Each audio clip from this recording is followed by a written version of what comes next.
안녕하세요. 행복한 노후 정보입니다. 오늘은 많은 분들이 관심을 가지고 계시는 실손보험에 대해 다루어 보겠습니다. 최근 들어 금융위원회가 실손보험의 가입 연령과 보장 연령을 확대하겠다는 발표를 했는데요. 이 변화가 우리 노후에 어떤 영향을 주는지, 그리고 어떻게 준비해야 하는지 1시간 동안 자세히 설명해 드리겠습니다. 우선, 실손보험은 의료비를 실비로 보장받을 수 있는 보험으로 병원비를 절약할 수 있다는 점에서 많은 분이 가입하고 계십니다.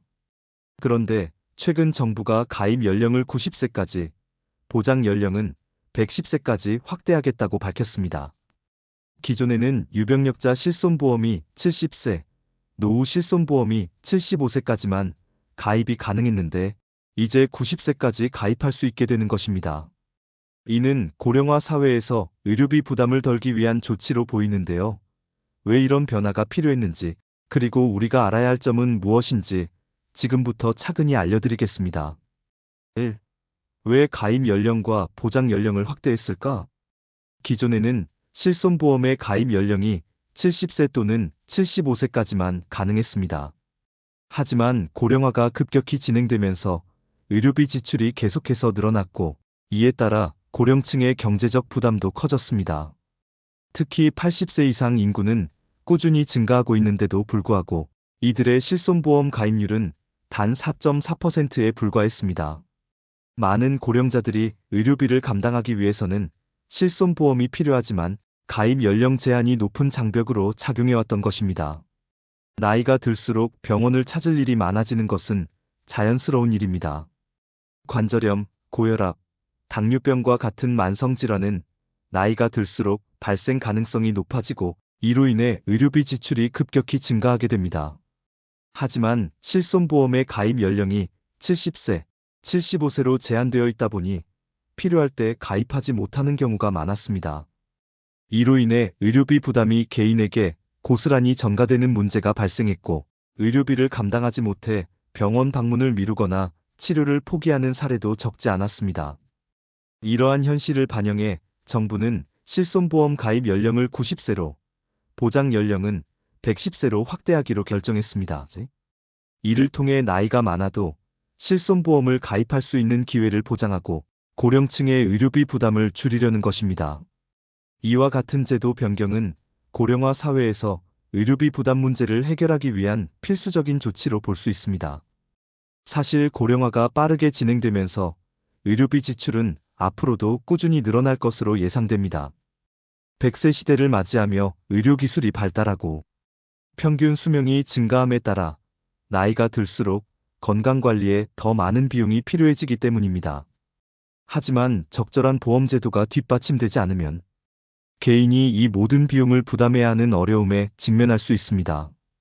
이번 정책 변화는 이러한 문제를 해결하고자 하는 정부의 노력의 일환으로 이해할 수 있습니다. 특히 기존에는 고령층이 실손보험에 가입하려고 해도 나이 제한에 걸려 가입이 불가능했지만 이제는 90세까지 가입이 가능해지므로 의료비에 대한 불안감이 줄어들 수 있습니다. 또한 보장 연령도 110세로 늘어나면서 평균 수명이 늘어나는 상황에서도 지속적으로 보장을 받을 수 있게 되었습니다. 이러한 변화는 단순히 숫자를 바꾼 것이 아니라 고령층의 의료비 걱정을 줄이고 보다 안심하고 치료를 받을 수 있는 환경을 마련했다는 점에서 의미가 큽니다. 이제는 의료비 걱정 때문에 병원 방문을 미루는 일 없이 필요할 때 적절한 치료를 받을 수 있는 길이 열리게 된 것입니다. 그러나 이러한 정책 변화가 가져올 파급 효과도 함께 생각해 봐야 합니다. 가입 연령과 보장 연령이 늘어나면 보험사 입장에서는 손해율이 높아질 수 있기 때문에 이를 보전하기 위해 보험료 인상이 불가피할 수 있습니다. 따라서 보험 가입자는 보험료 변동 상황을 주의 깊게 살펴보아야 하며 본인에게 가장 적합한 보험 상품을 선택하는 것이 중요합니다. 결론적으로 실손보험의 가입 연령이 90세로, 보장 연령이 110세로 확대된 것은 고령층이 의료비 부담에서 조금 더 자유로워질 수 있는 기회를 제공한다는 점에서 긍정적입니다. 하지만 보험료 인상 가능성과 보장 내용의 변화 등을 충분히 고려하며 가입 여부를 판단하는 지혜가 필요합니다. 앞으로도 행복한 노후 정보와 함께 변화하는 보험 제도를 꼼꼼히 살피며 건강하고 행복한 노후를 준비하시길 바랍니다. 2.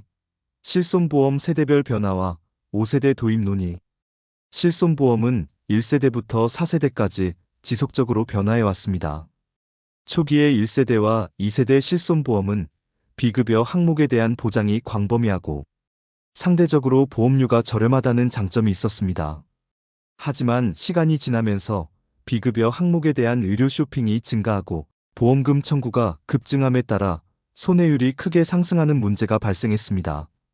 이러한 손해율 증가로 인해 보험료가 해마다 인상되었고 가입자들의 불만이 커졌습니다. 특히 1세대와 2세대 실손보험은 손해율이 130%를 넘는 경우도 있었는데요. 이는 보험사가 100만 원을 보험료로 거두면 130만 원을 보험금으로 지급해야 하는 구조를 의미합니다.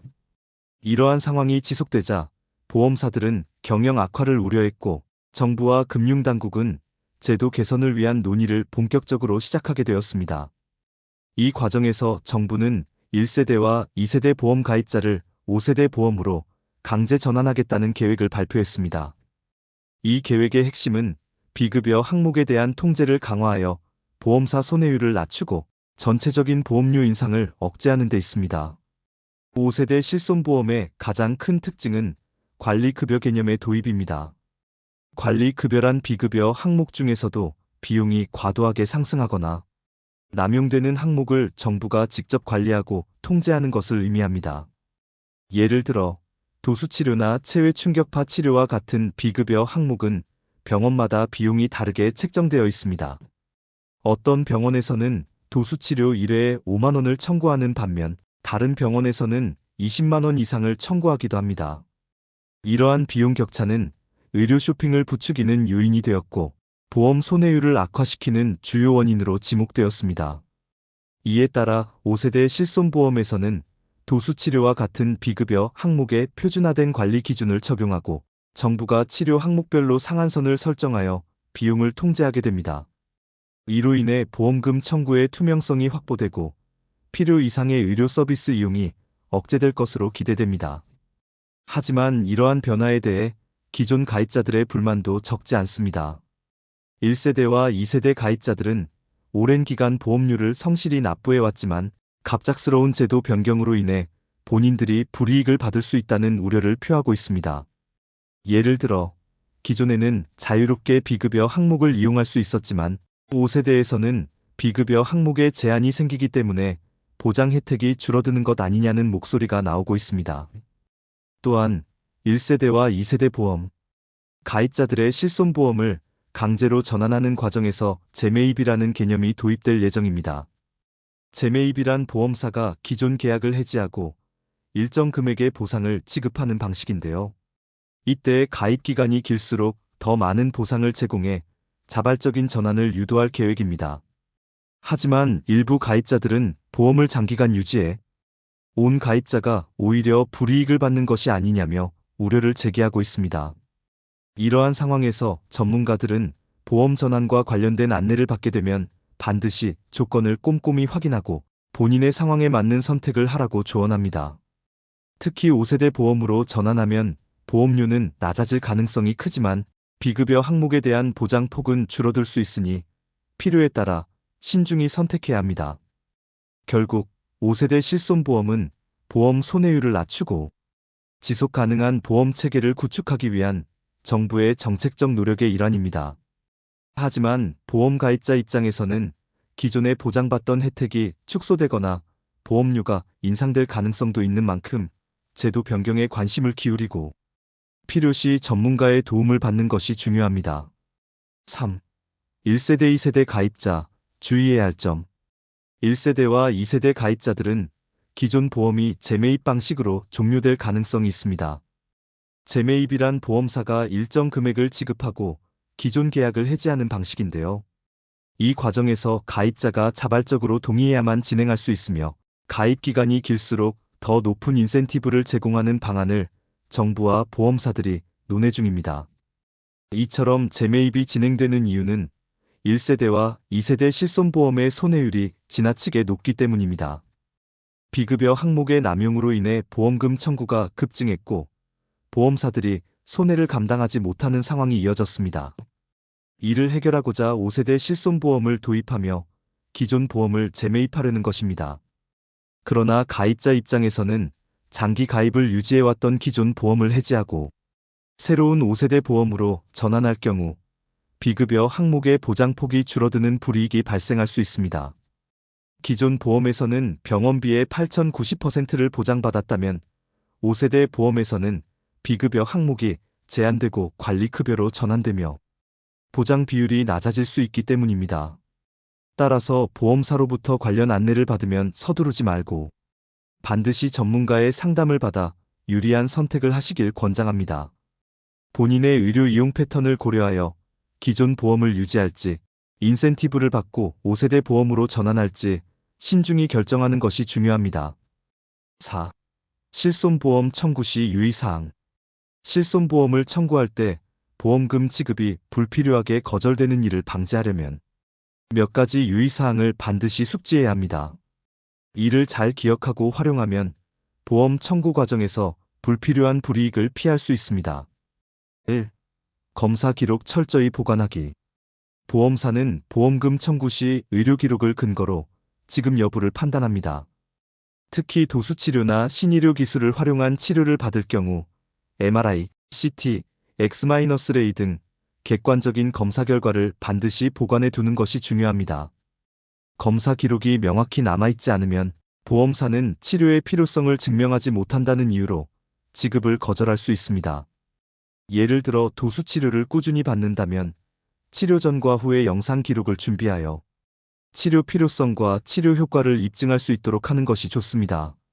치료 기록지는 담당 의사에게 요청하면 쉽게 발급받을 수 있습니다. 2. 독립 손해사정사 적극 활용하기. 보험사가 보험금 지급 심사를 강화할 때 보험 소비자는 독립 손해사정사를 무료로 선임할 수 있습니다. 보험사가 현장 조사나 심사를 진행할 때 반드시 가입자에게 전화나 문자로 이 사실을 알려야 하며 이때 독립 손해사정사를 요청할 수 있다는 내용을 포함해야 합니다. 독립 손해사정사는 보험사와 무관한 전문가로 의료 기록을 꼼꼼히 검토하고 공정한 심사를 도와주는 역할을 합니다.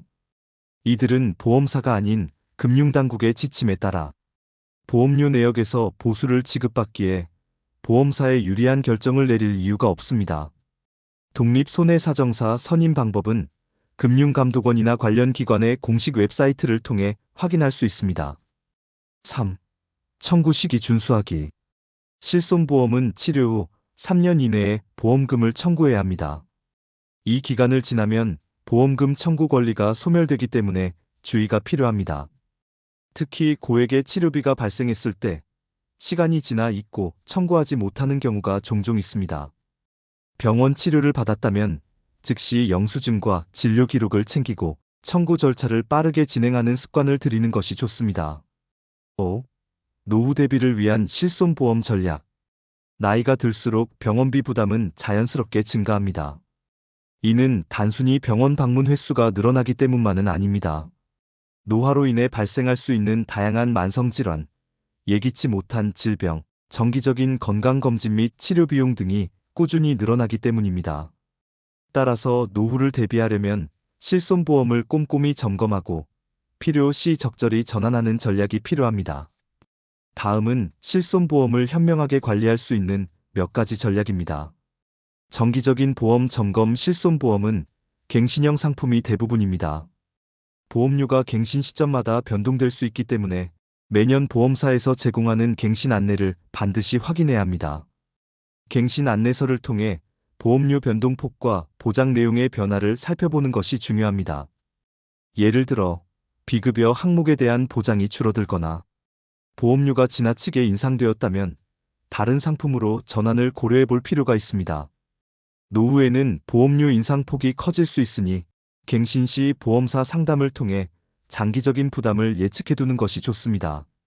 비급여 항목 사용주의 비급여 항목은 실손보험의 손해율을 높이는 주된 원인입니다. 대표적으로 도수치료, 체외 충격파 치료, MRI 검사 등이 이에 해당됩니다. 비급여 항목은 병원마다 비용 차이가 크고 의사의 권유로 필요 이상으로 시행될 수도 있습니다. 따라서 필요 시에만 이용하고 치료 사유와 검사 기록을 꼼꼼히 남겨두는 것이 중요합니다. 특히 장기간 반복되는 치료는 보험사에서 불필요한 치료로 간주할 수 있으니 치료의 필요성을 입증할 수 있는 자료를 반드시 확보해야 합니다. 유병력자 실손보험 가입 검토. 기존 보험이 없거나 해지된 경우 유병력자 실손보험을 통해 새로운 보험에 가입할 수 있습니다. 유병력자 실손보험은 과거 병력이 있더라도 일정 조건을 충족하면 가입이 가능하므로 만성질환이나 기존 병력 때문에 보험 가입을 포기했던 분들에게 유리한 선택지가 될 수 있습니다.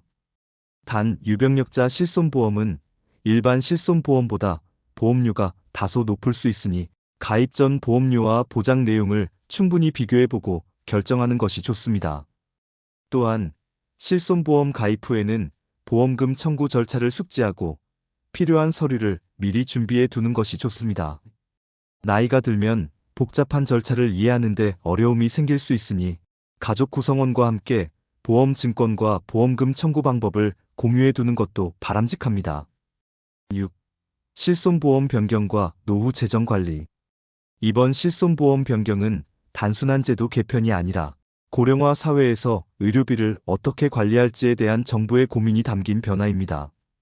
평균 수명이 늘어나면서 노후 의료비 지출이 증가하는 만큼 안정적인 노후 재정을 위해서는 보험제도 변화에 관심을 기울이고 그에 맞춰 재정 전략을 세우는 것이 필수적입니다.